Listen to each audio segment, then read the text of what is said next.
Hello everyone. आज की class में हम प्लाज्मा आर्क वेल्डिंग के बारे में डिस्कस करेंगे। ठीक है, इसके पहले हमने tungsten inert gas TIG arc welding discuss कर चुके हैं, metal inert gas arc welding discuss कर चुके हैं। मतलब हमने डिफरेंट टाइप की आर्क वेल्डिंग डिस्कस कर चुके हैं। अब उसी के आगे हम प्लाज्मा आर्क वेल्डिंग डिस्कस करेंगे। ठीक है, तो जैसा कि आपको स्क्रीन पर प्लाज्मा आर्क वेल्डिंग दिखाई दे रहा है, इसमें देखेंगे आप plasma arc welding is an welding process similar to gas tungsten arc welding. तो जो हमारा प्लाज्मा आर्क वेल्डिंग होता है ये TIG टिग वेल्डिंग का ही सिमिलर होता है, एक उसका सुधरा हुआ रूप है। ठीक है, आपको यहाँ पर tungsten inert gas TIG TIG welding का एक सुधरा हुआ रूप प्लाज्मा आर्क वेल्डिंग होता है।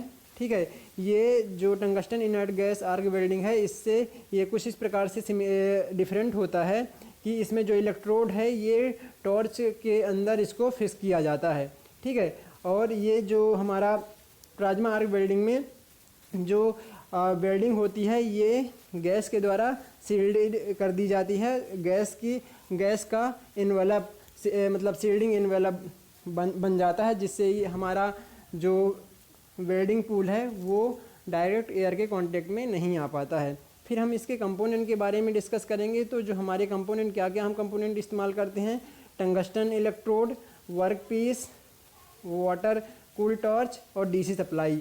तो जैसे कि TIG टिग वेल्डिंग में हम टंगस्टन इलेक्ट्रोड का इस्तेमाल करते हैं, यहाँ पर भी हम टंगस्टन इलेक्ट्रोड का ही इस्तेमाल करते हैं। वर्क पीस होता है जिसमें हमें वेल्डिंग प्रोसेस करना होता है, और वाटर कूल टॉर्च होता है। ठीक है, टॉर्च इस्तेमाल करते हैं जो कि वाटर कूल्ड होता है, और यहाँ पर हम DC सप्लाई का इस्तेमाल करते हैं। जबकि हमने TIG टिग वेल्डिंग में हम AC या DC दोनों सप्लाई का इस्तेमाल कर सकते हैं, लेकिन हम वेल्डिंग स्टेबिलिटी को बनाए रखने के लिए, हमारा जो वेल्डिंग स्टेबिलिटी है वो अच्छा बना रहे, हमारा जो आर्क स्टेबल रहे, उसके लिए हम यहाँ पर DC सप्लाई का ही इस्तेमाल करते हैं। इसमें हम AC सप्लाई का इस्तेमाल नहीं करते हैं।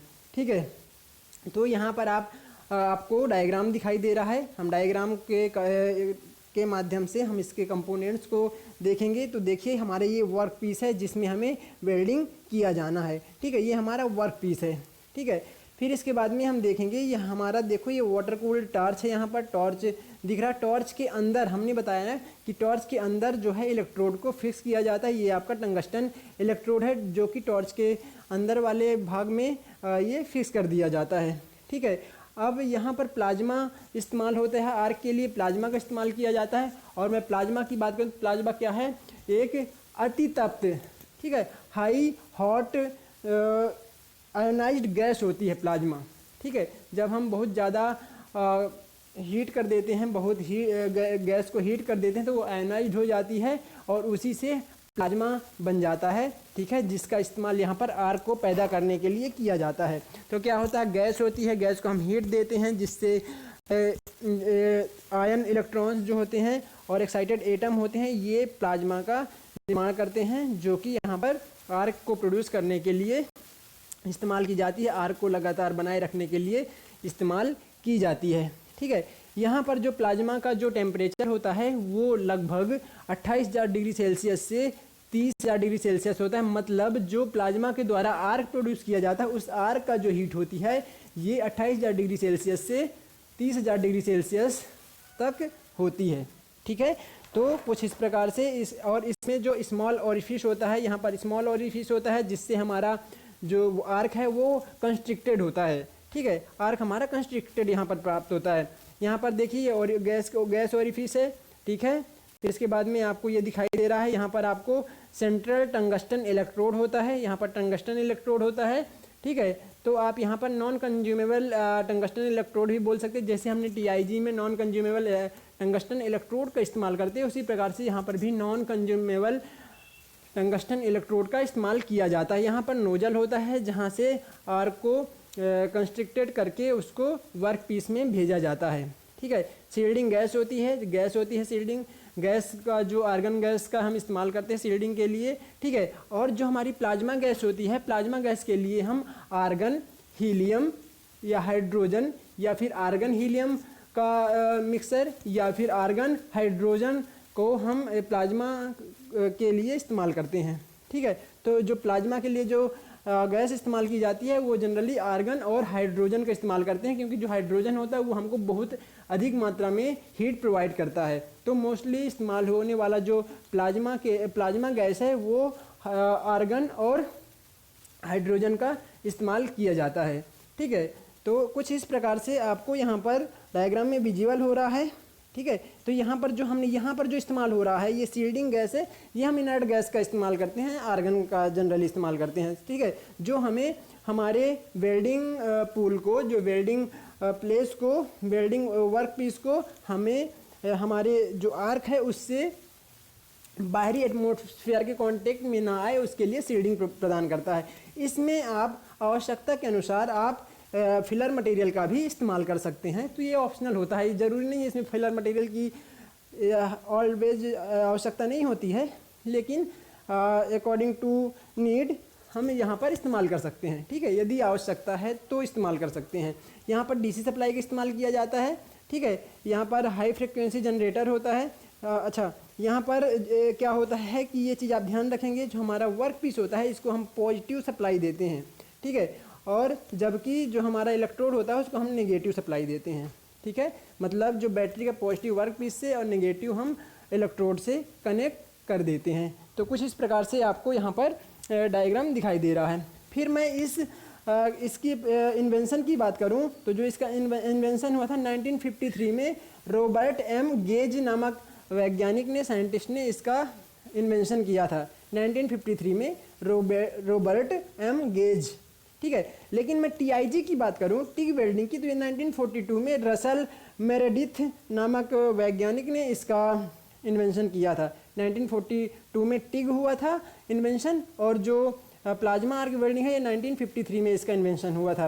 वेल्डिंग इक्विपमेंट के बारे में बात करें तो मैंने पहले बता दिया हूँ आपको कि जो वेल्डिंग इक्विपमेंट होती हैं वो क्या क्या होते हैं।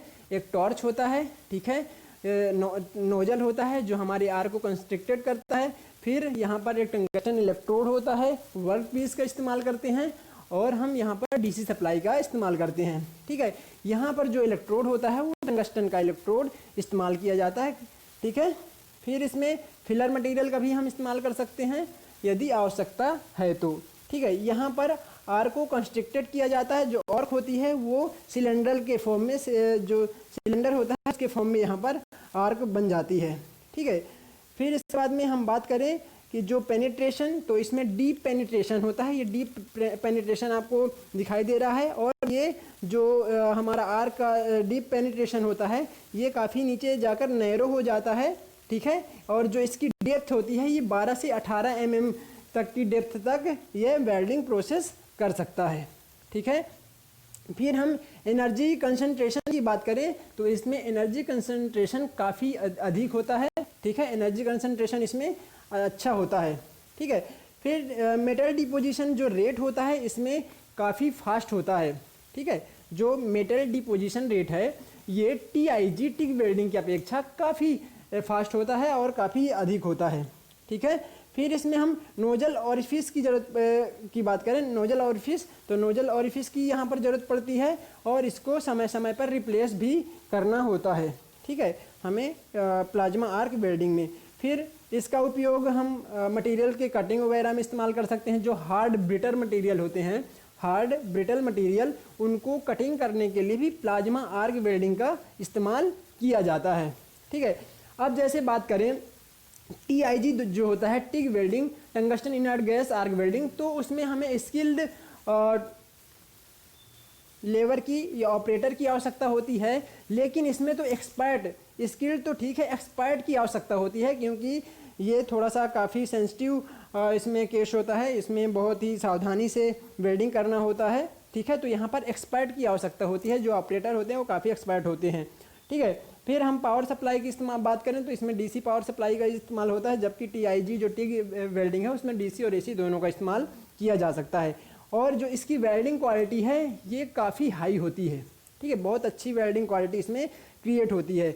और प्रोसेस कंट्रोल इसका क्या होता है कि प्रोसेस कंट्रोल भी काफ़ी अच्छा होता है, इसमें आप कंट्रोल आसानी से कर सकते हैं। अब हम बात करें कि इस प्रकार की वेल्डिंग का हम कहाँ कहाँ पे किन मटेरियल्स में इस्तेमाल कर सकते हैं, तो जैसे कि हम टीआईजी टिग में हम विभिन्न प्रकार के जो स्टेनलेस स्टील है या नॉन फेरस मटेरियल जैसे कॉपर, एल्यूमिनियम, कॉपर एलॉयस और विभिन्न प्रकार के मैग्नीज वगैरह में हम इस्तेमाल करते हैं, तो वहाँ पर भी इन सभी में हम इस प्रकार की प्लाज्मा आर्क वेल्डिंग का भी इस्तेमाल इन प्रकार के मटेरियल में वेल्डिंग के लिए कर सकते हैं। और इसमें ब्रॉन्ज, कास्ट आयरन आदि में भी हम प्लाज्मा आर्क वेल्डिंग का इस्तेमाल करते हैं।